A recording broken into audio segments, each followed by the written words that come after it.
Leon Trotsky, Soviet revolutionary, once said, "You may not be interested in strategy, but strategy is interested in you."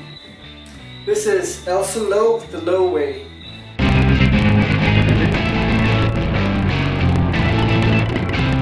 Recently there have been several a little bit disturbing developments between the Russians and the Venezuelans. Of course, Guyana has a long-standing border controversy with Venezuela, but recently we've seen three things which kind of make it seem like the Russian-Venezuelan ties are deepening.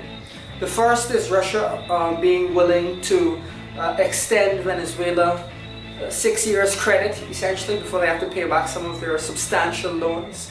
The second is the Russians, or a Russian oil company, Rosneft, getting access to develop 2 offshore gas fields.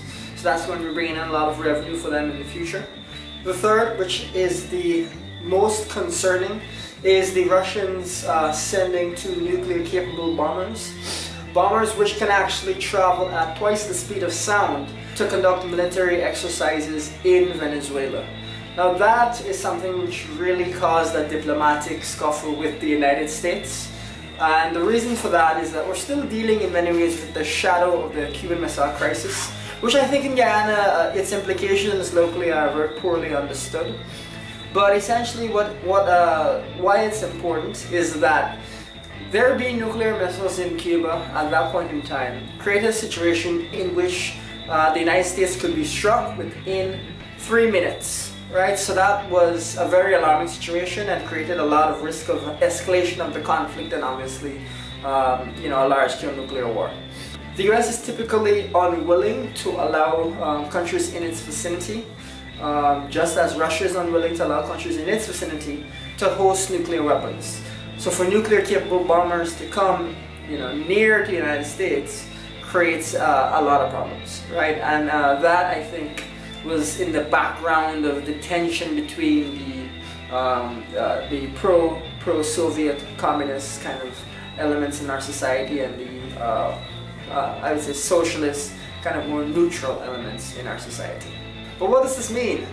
This means that Maduro seems to be being backed by the Russian government and is therefore far less likely to leave office.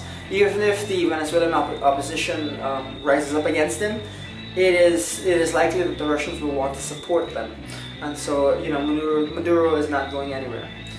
That is, not the best news for Guyana, because Maduro not going anywhere means that the refugee crisis will continue, as far as we can see. And that the claims on Guyana's territory that he makes aggressively will continue, even if we do have a positive judgment coming out of the International Court. And so, yeah, not the best development for Guyana. It raises a lot of questions. This is Elson Lowe with The Lowe Way. If you like this video, please like it, share it, subscribe to my channel, and I'll see you in the next one.